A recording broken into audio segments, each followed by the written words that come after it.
Sens de la démarche d'Espérance Nova. Donc, le conseil départemental, l'ex-conseil général, est d'une importance capitale pour notre canton de par son éventail de compétences. Certes, nous militons pour une collectivité unique. Certes, nous pensons que la notion de canton et de département sont des notions institutionnellement obsolètes. On pourrait penser qu'il est paradoxal pour des militants de la collectivité unique de se présenter à un scrutin qu'ils ont toujours dénoncé. Il n'y a pourtant rien de paradoxal. Nous sommes des citoyens, des jeunes Corses, et bien que le canton est voué à disparaître, ce dernier aura encore une existence légale pendant plus de 2 ans.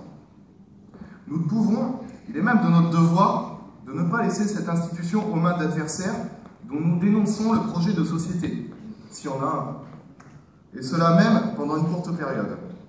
Pourquoi? Bien, je vais vous le dire. Non pas par volonté de les affronter, mais parce que notre île traverse une crise profonde. Une crise dont nous ne pouvons laisser s'amplifier. C'est un devoir moral et civique. Cette crise, nous la ressentons tous, qu'elle soit sociale, culturelle, économique ou financière. Certains de nos adversaires préfèrent administrer la politique de l'autruche, ou prendre des cours de parachutage pour certains. Nous préférons agir et proposer des solutions. Quelles solutions à travers les compétences du Conseil général? Eh bien, en plus, seulement pour 2 à 3 ans. Eh bien, elles sont très nombreuses. La crise est tellement profonde qu'il est impératif de prendre des mesures durant cette période. Parce que non, tout ne va pas bien. L'année dernière, Porto Vecchio a été championne de France de l'augmentation du chômage. Plus de 30%. À relativiser, bien sûr. Mais quand même, 30%. Cet été, notre ville, le Saint-Tropez corse, hein, comme ils adorent l'appeler, eh ben, c'est rentré sur la carte de la précarité. La carte de la précarité, c'est un arrêté ministériel qui a fait rentrer notre ville, la ville de Corse, qui brasse le plus de capitaux en Corse, dans le même cadre juridique qu'Argenteuil ou que la Seine-Saint-Denis, en banlieue parisienne. Donc non, tout ne va pas bien. Pas par pure volonté de critiquer le système en place, mais par réalisme. Nous le voyons, nous le ressentons, cette disparité de la classe moyenne, ces commerces qui ferment, ces entreprises qui font faillite, cette baisse de notre pouvoir d'achat. Nous ne l'inventons pas. Vous savez, les régions qui se développent, où l'on n'observe que 2 types de construction, d'une part des HLM et des logements sociaux, et de l'autre part du haut standing des villas de luxe. Mais rien pour l'accès à la propriété pour la classe moyenne. Vous savez quelles sont ces régions, quels sont ces pays? Et c'est le tiers-monde. C'est-à-dire qu'avec ce type de gestion, Porto Vecchio, leur Saint-Tropez corse, malheureusement, est plus destiné à devenir un Cancun méditerranéen qu'une véritable cité balnéaire.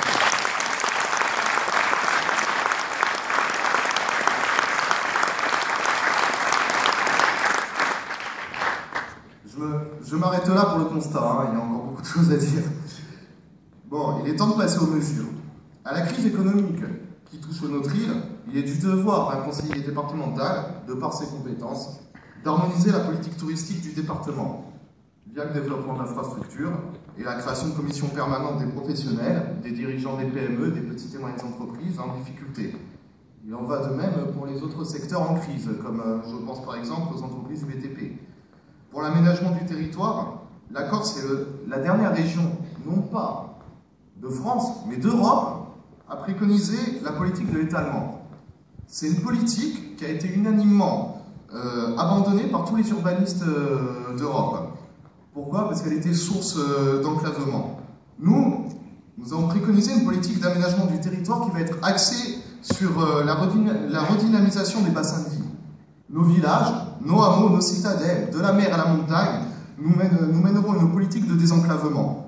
Telles sont nos actions principales. Il y en a d'autres mesures, des mesures axées sur un terme qui est l'action, et non plus sur la résignation. Nous agirons en aval. Les actions seront plus efficaces que de faire l'autruche quand nos socioprofessionnels se font honteusement réprimer par les forces de l'État, quand ils manifestent leurs inquiétudes pour l'avenir de leurs entreprises, quand l'économie de notre île est prise en otage par des lobbies sans scrupules et cautionnée par l'État.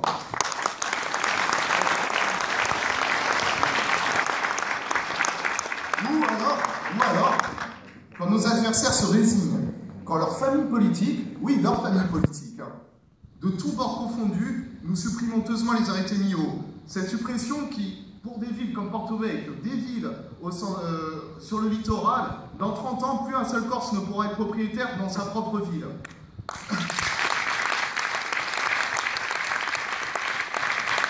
Notre adversaire qui se résigne, alors qu'on nous a supprimé ces arrêtés MIO au nom de l'égalité devant l'impôt. Ces familles politiques, ces derniers votent la même année à Paris une loi qui exempte fiscalement les investisseurs qataris sur le territoire. C'est de cette égalité et de cette logique républicaine que se revendiquent nos adversaires. Eh bien non, c'est pas la nôtre.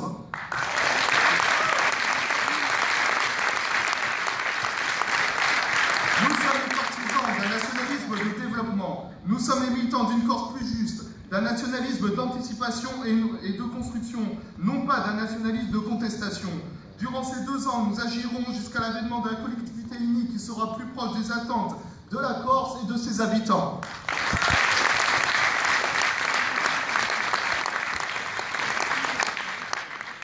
On entend dire que les élections départementales du 22 mars ne vont servir à rien, que les jeux sont déjà faits, que ça ne va être que pour 2 ans.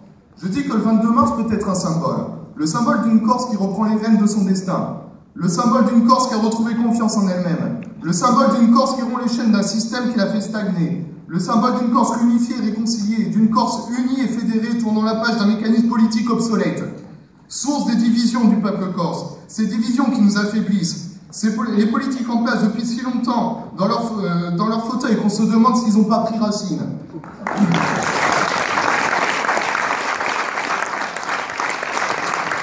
Cette politique incarne la politique-elle qui paralyse notre rime depuis trop de temps. Cette politique-elle n'engendre qu'un seul débat, celui des accords, des attentes et des manœuvres en aparté. Ces manœuvres, c'est une recette de glu pour savoir quelle colle sera la plus efficace pour rester collée à leur siège.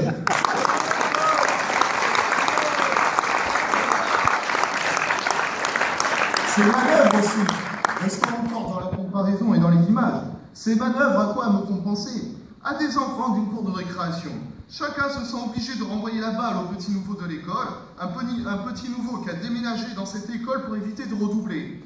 Car il croit que cette école, que le canton de Babel, est d'un niveau plus facile que l'école du Valinco.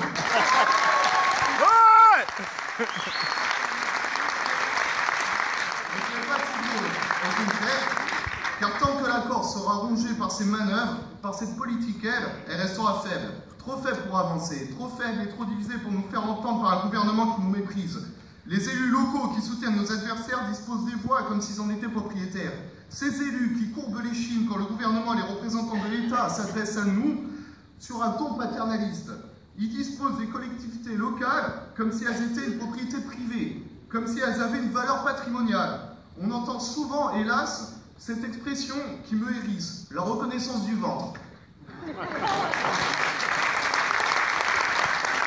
Attendez, mais quelle reconnaissance? Les logements sociaux, ils sont financés avec leur propre argent? Non, il est financé avec le nôtre, celui de nos impôts.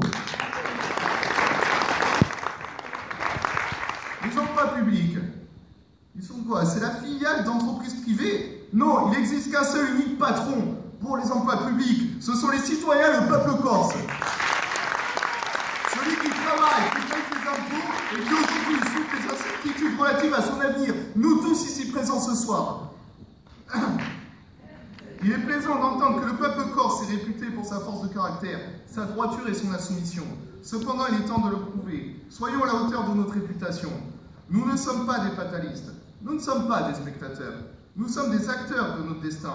Nous sommes des acteurs de la gestion des affaires publiques de notre île. Les élus qui soutiennent nos opposants pensent nous écraser sans faire campagne réellement. Ils pensent disposer à leur guise de leur voix. Ce sont ces voix qui les ont faites et qui les déferont un jour. Ils pensent que le peuple corse n'existe que pour asseoir leur pouvoir. Ce pouvoir, il n'existe que pour inspirer le peuple corse à arpenter une meilleure destinée que celle actuelle. Ils pensent ne pas avoir besoin de débattre, que les campagnes se gagnent au phoning, au porte-à-porte, surtout quand des figurants ou des gamins, comme certains peuvent nous qualifier, sont leurs principaux adversaires. Donc ils se disent, pas besoin de débat. Et bien, là, moi, ce soir, nous allons vous demander une chose. Offrez-nous ce débat. Le 22 mars, Offrez-nous un ballottage contre nos principaux adversaires, que nous puissions demander ce débat. Un débat pour confronter nos deux projets de société. Et là, on verra qui sont les figurants.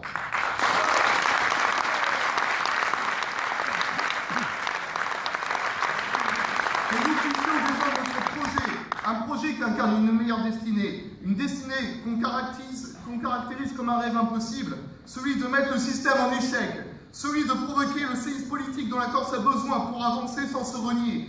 Vous, citoyens de nos terres de Corse, vous avez le pouvoir de le réaliser, ce rêve. Concrétisez-le les 22 et 29 mars. Oui, le 29 mars, car il y aura un 29 mars. Il y aura un second tour, car la Corse a besoin d'avancer et de voir notre avenir. Moi, j'ai confiance en la Corse, en son peuple. Maintenant que les Corses ont toute confiance en leur avenir et en demain meilleur. Cette confiance, caractérisons-la. Concrétisez-la le 22 mars. On compte sur vous. Toute notre société compte sur nous tous. Pas en aspirant sa nova, pas en aspirant